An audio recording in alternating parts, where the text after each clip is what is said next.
Family Theater presents Patricia Neal, Gene Cagney, and Glenn Langan.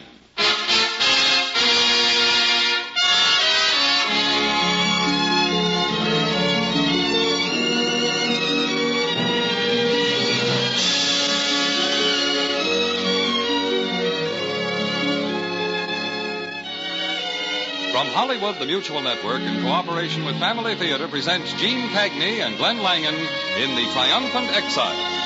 To introduce the drama, your hostess, Patricia Neal.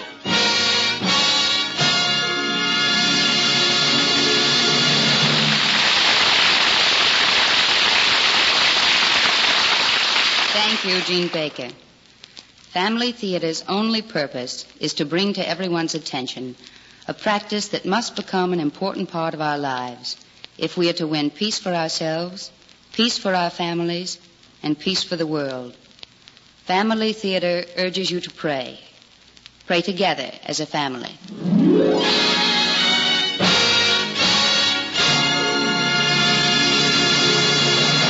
Once, when told he was a genius, Robert Louis Stevenson said, "What genius I have is for work." This is true in part, for he spent his entire life learning to write better. But I think there's also genius in the fact that he never lost the vision of his childhood. Else, how could he have written the stories you and I have thrilled to when we pretended to be pirates digging for buried treasure? Or kidnapped by wicked old uncles and forced to sail in ships on the high seas? These are the stories that will live forever. But so will the beloved Scotch author who wrote them. Family Theater takes pride in presenting Glenn Langan as Stevenson, Gene Cagney as Fanny Osborne, and Carlton Young as Lloyd Osborne, who tells the story of the triumphant exile, the story of Robert Louis Stevenson.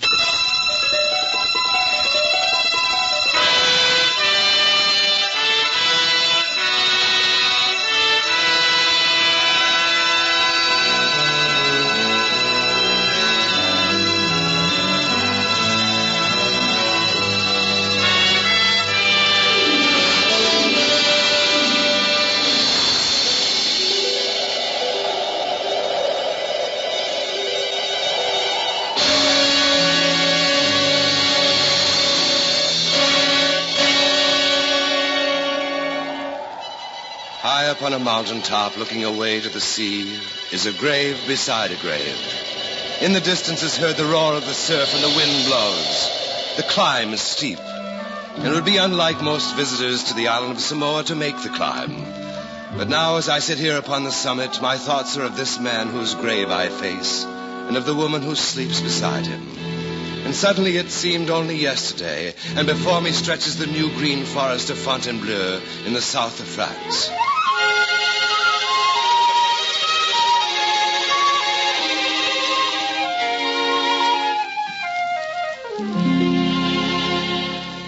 It is spring again, and the year is 1876. We'd come all the way from America shortly after my father died. We stayed in Paris for a time, then came to the inn at the village of Gretz, because Mother wanted to paint. Painting, she said, could help her to forget so many things. Mama, what's that? A tiger lily. I'm painting a tiger lily. It doesn't look like one. It looks like any old flower. Oh, run along, Lloyd. Mother wants to be alone for a while with her thoughts.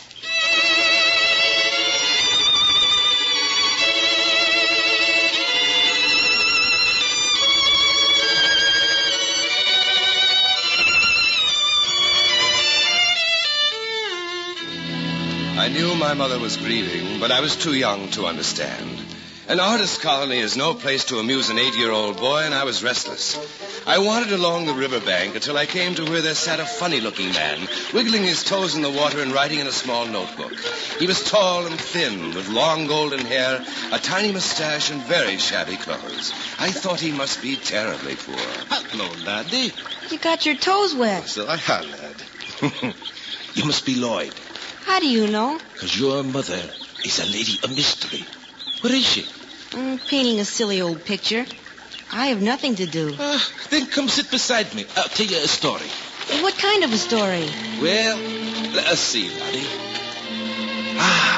Look yonder, through the trees. It's just an old building tumbling down. Nay, that once was a castle. belonging to a noble knight. Until one day, pirates came from far off Spain, and sailing down this river, reached the forest of Fontainebleau. They were vicious.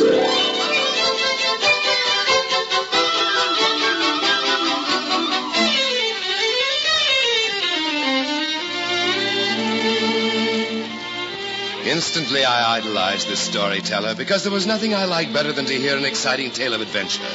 Later, he took me for a ride in his boat, the Rob Roy, and we paddled upstream until we came to a spot opposite to where my mother sat painting. Lully, as I called him, suggested we anchor his pirate ship and kidnap the lady of mystery who was obviously struggling with canvas and paint. Mama, I'm a pirate, and I sailed up the river to kidnap you. Kidnap me? Oh. And who is...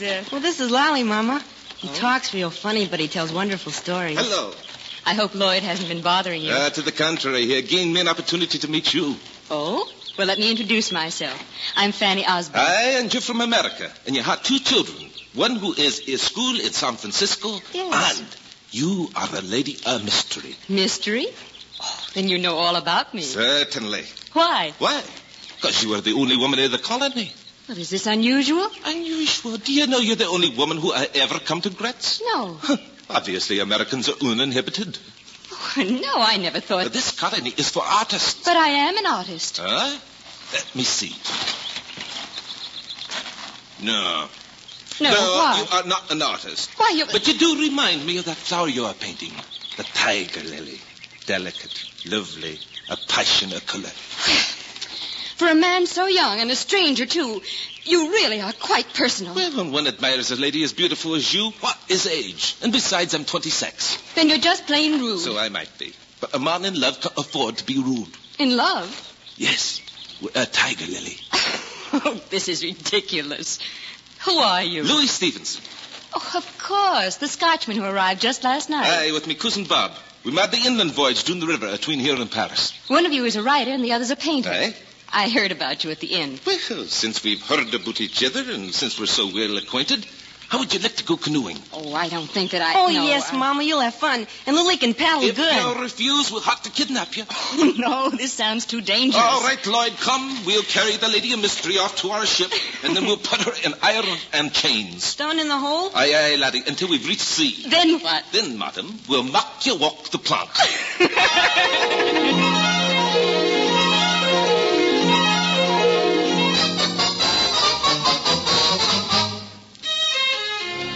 It was good to hear Mother laugh again. Young as I was, I couldn't help noticing that Louis and she were attracted to one another. As the summer months passed, I grew to associate them together. And in a childish way, I think it made me very happy. Then one day I came upon them in the garden. They were alone. Mother at her easel, neither of them heard me. Because of shyness, I suppose, I hid behind the gate. Fanny, I can't tell you how much this summer has meant. What inspiration you have meant to me. You're a good writer, Louis. You don't need me for inspiration. You're wrong, Fanny. I need you, but I have no right. No right? Did you not know why it is that I came to the south of France? No. Well, the doctor ordered me to leave Scotland or die. Oh, Louis. It's my lungs. I can't stand the fog and the cold. So I'm an exile from Edinburgh with only tears for the past. Oh, I'm so sorry, Louis. I despise my life. Do you know what it is like to be away from your family, your country? I know what it is to be away from someone. Oh, Fanny, forgive me if I bring you back memories. You never asked me about my husband, Louis. I buried him not long ago. Oh, Fanny, I'm sorry. So you see, we both have our crosses to bear. I know this is too soon to declare myself, but Fanny, I love you. You're very sweet, Louis, but you must forget all about this. I think you care for me a little. A little? Yes, I think I do. Fanny, I'm proposing to you. I know I shouldn't have, but I am. Louis, I think it best to go away. Well, then I'm coming with you. No, it's better I go alone. My heart still belongs to... Well, there are so many things I must forget. And I think it's best I try to forget them alone.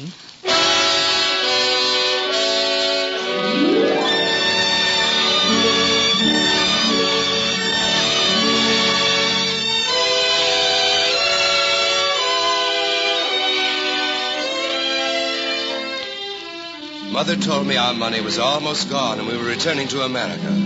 I was happy at the thought of going home.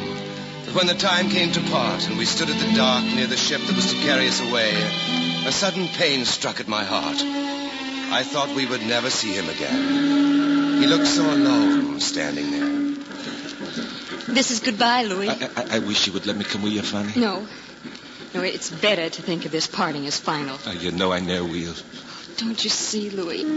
I must face going home. I have a responsibility to my children, and I must be able to make a new life for myself. Fanny, I want to be part of that life. Perhaps someday if it's meant to be, but now there's still too much that ties me to the past. Do you see that, Louis? If I should ever send for you, then you'll know that I've freed myself of all memories, and you'll also know that it's you I love. I live vainly for that day. Work hard, Louis. Time will pass. Why are you say, Fanny? But all my prayers are going to be when you and I can be together. You must write and write and write, Louis. You have great talent. Maybe someday I'll write something worthwhile. Sometime. Someday you'll write many great stories, Louis. This I know. And suddenly you'll be famous. The whole world will know the name of Robert Louis Stevenson.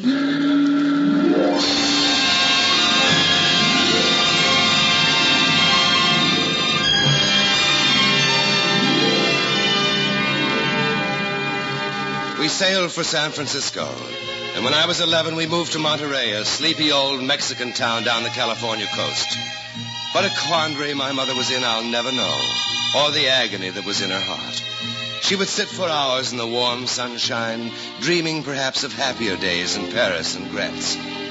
Then suddenly a mysterious excitement began, caused by a lot of letter writing, my mother waiting impatiently for the post to arrive with more letters. And one morning, with a curious new brightness in her eyes, she said, Lloyd, I have news for you. Louis is coming. Louis. Louis. All there, Miles. I planned what I was going to say when I saw you, but... Oh, words aren't important. No. Only us, Fanny. We're together again. I'm here, too. Hey, look at you, laddie. How tall you've grown. I got my own boat now. We can race in it, Louis. And play pirates. And dig for buried treasure. Louis. Oh, you've grown so thin. Hey, Lloyd would say I'm a bag of bone. Oh, gee. He'll make a skinny pirate. Well, we'll fatten you up soon. Now, where are you going to stay? I didn't know. Well, there's a house on the hill owned by Senor Cortez. And you'll love him. He's a nice, picturesque old paisano. And you can rent a room there, just for the time being. Yeah. Well, finally, I have waited a long time. No. Wait, Louis. Lloyd, dear, will you go out into the garden? No. Let the lad hear what I'm about to say. You may not like it, laddie, but I hope you will. I'm going to marry your mother, Lloyd. What, laddie? What do you say?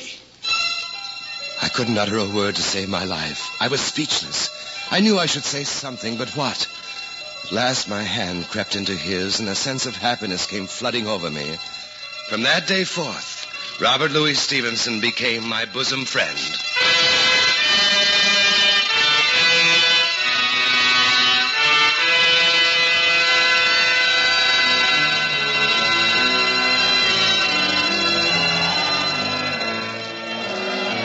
Now, as I sit here upon the summit, and those years are behind me, I realize what a driving will he had, as if time were growing short and everything might not be accomplished, that the things he had to write might never be written.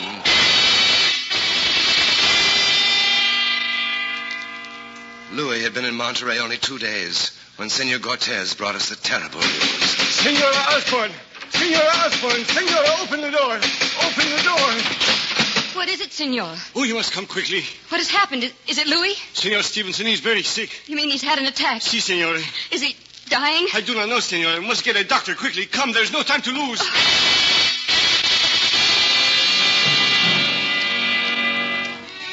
It was the hard journey and lack of food that caused it, and the cold Monterey fog. It had all been too much for Louis. But with Mother's strength and courage, she nursed him through. And soon the day came when he was able to sit up again. Fanny, give me some paper on my pen. Now, Louis, you've been ill. You need rest. Confound it, woman. I have got to write. You will write, but not until the color comes back into your cheeks. I will call the story. And Oh, Oh, it's the fog coming in from the sea. I'll close the shutters. Hey, lassie. The room will be dark and unfriendly. It's not a very nice room, but as soon as you're well and... There. Then we'll be married, and then... Why, Louis. Louis, what's wrong? I received a letter from my family in Scotland. They have stopped my allowance. Oh? What will I do? Is it because of me? Because I'm older than you? No. Because I have 2 children. I'm American. No, Fanny, you know it is not. No, Louis. It's easy to understand their way of thinking. If they only knew you. Some prospect of a husband I'm going to be. How will I take care of you? Well, if you can't take care of me, I'll take care of you. We'll go to some place high in the mountains where there's lots of fresh air and sunshine and no fogs to make you ill. Oh. It's just what you need. But my Fanny, will you not miss Monterey? It doesn't matter. Nothing matters but getting you well and keeping you happy.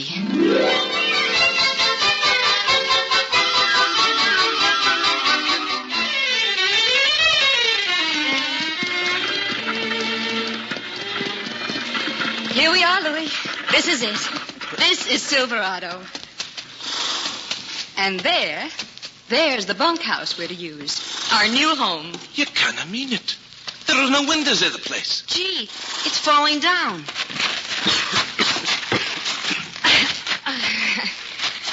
Well, this is it. Because there's the mine right behind the house. It fits the description all right. Ian Ghost wouldn't have lived here. Louis, it really is pretty awful. Aye. Nothing but dust and sand and weeds growing through the floors. Where's the furniture? Oh, what difference does it make? We'll make furniture and windows, and we'll have fun cleaning it up. The only thing that matters is that you get well. What would I do if it weren't for you, Fanny? You've saved my life already. Well, I'll boast to say that I don't think many wives are better loved than I. But then, few wives have a genius for a husband. I'll write about this, Fanny. What do you call us? Squatters. Good. I'll write about the Silverado squatters.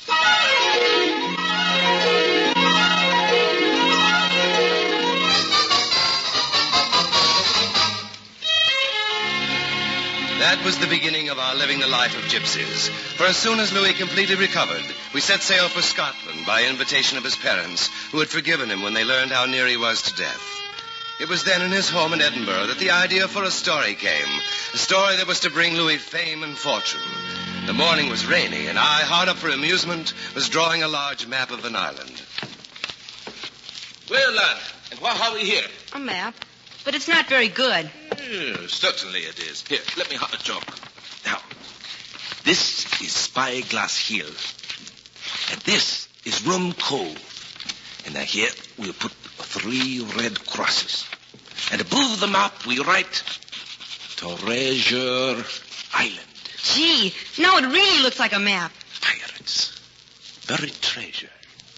A man marooned. Where are you going with my map?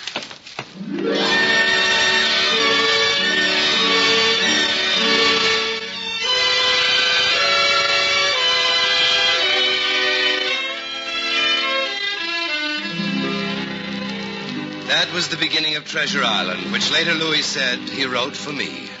And it was the beginning of a new life where it made travel possible again. As gypsies, we wandered to England, France, and finally back to San Francisco. Louis writing as we roved, and from these travels came many more stories. Kidnapped, Black Arrow, Prince Otto. My friend was a famous man.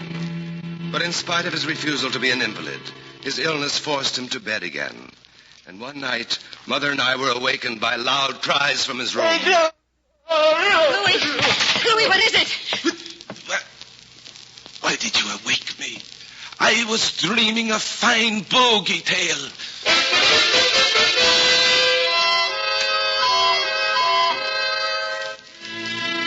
The next morning, we were given orders that he was not to be interrupted even if the house caught fire. For 3 days he wrote without stopping, sitting up in bed, covering page after page. Then at the end of those 3 days, he called us to his room and read his first draft of Dr. Jekyll and Mr. Hyde.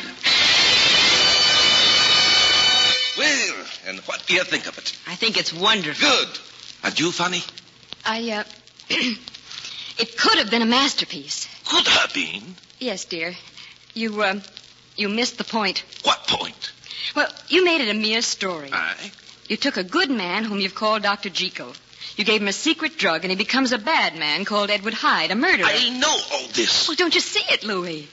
This Dr. Jekyll should never become another man. Mr. Hyde is simply Dr. Jekyll's split personality, his other self. Why, we're all Dr. Jekylls and Mr. Hydes. Two persons, one bad and one good. But most of us overpower the bad with the good. Else we'd spend most of our lives in prison. I write to entertain, not to preach. Perhaps so, but you could really make this a great You're story. wrong. It's already a great story. My mistake was in reading it to you. Now, I'd like to be alone, please.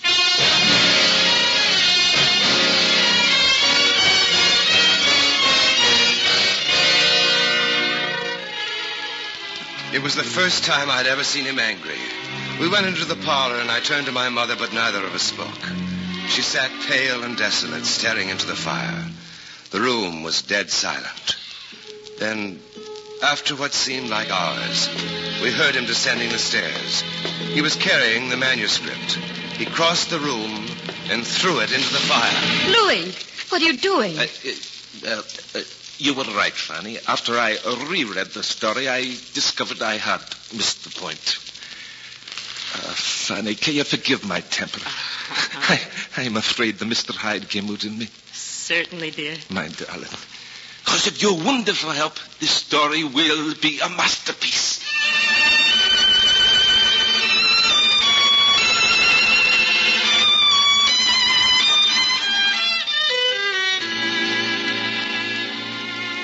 The case of Dr. Jekyll and Mr. Hyde was his most famous story, but with it came more serious illness and nearly cost Louis his life.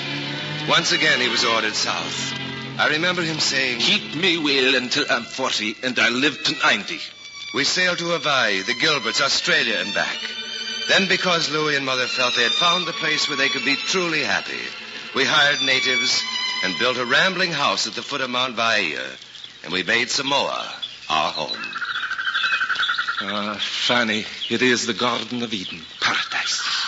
Yes. Oh, look at the flaming hibiscus dancing through the jungle. And the coconut palms, bowing their heads as if in prayer. The beauty reminds me of you. You remember long ago the tiger lily? Delicate, lovely, a passion of color. Oh, how could I ever forget? This is a land for artists. Free souls. Where we can live like kings in a house that climbs a hill. A beautiful, proud hill. Fanny, will you climb it with me? I have something I want to show you.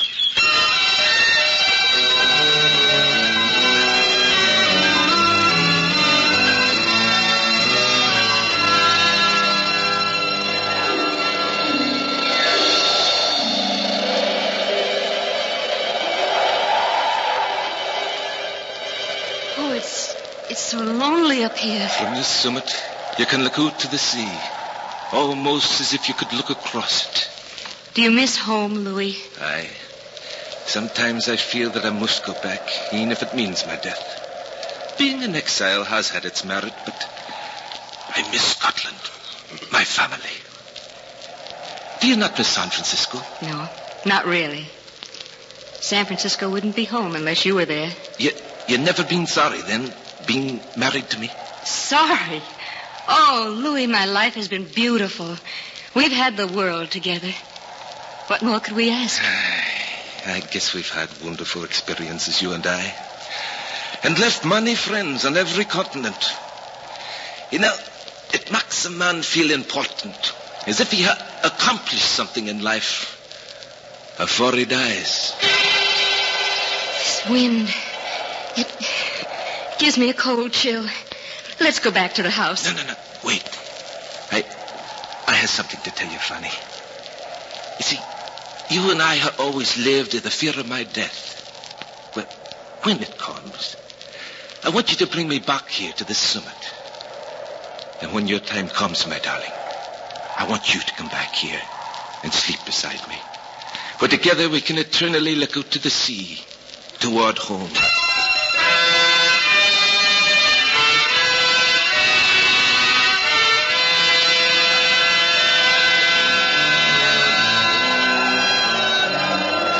remember a day or two later he wrote a verse, and he read it to me. Someday soon, he said, I want you to make a path up the mountain.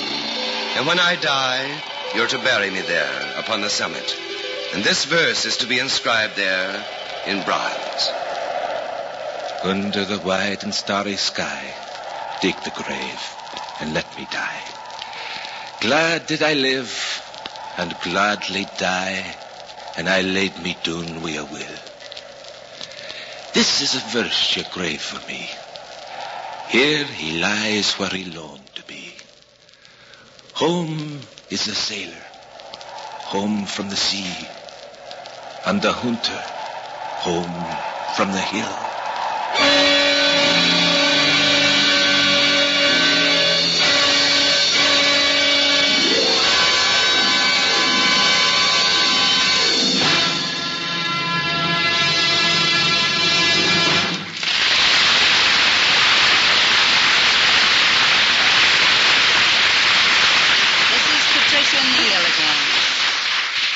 I guess there isn't one of us but has to admit that at times we get to worrying. We worry about a lot of things: business affairs, our jobs, our future, the future of our country, and the future of the world.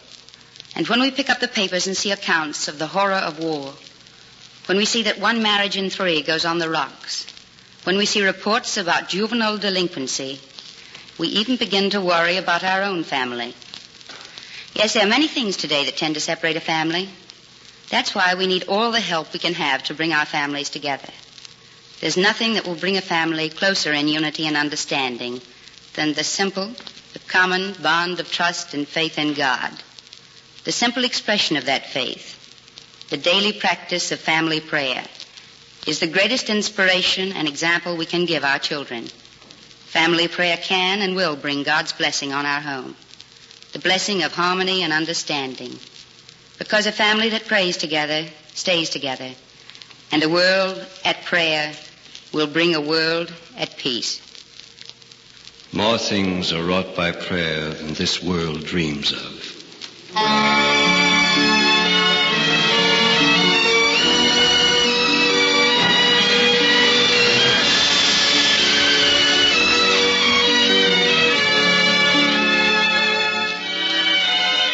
Hollywood Family Theater has brought you Gene Cagney and Glenn Langan in The Triumphant Exile, with Patricia Neal as your hostess.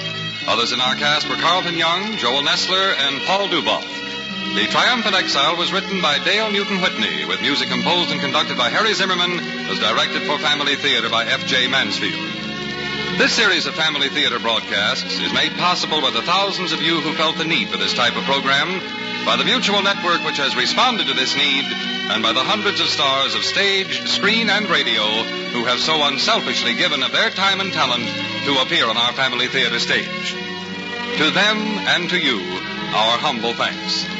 This is Gene Baker expressing the wish of Family Theater that the blessing of God may be upon you and your home, and inviting you to join us next week at this time when Family Theater will present Audrey Totter, Gene Cagney, and Ronald Reagan in The Kiss of Salome Jane. Join us, won't you?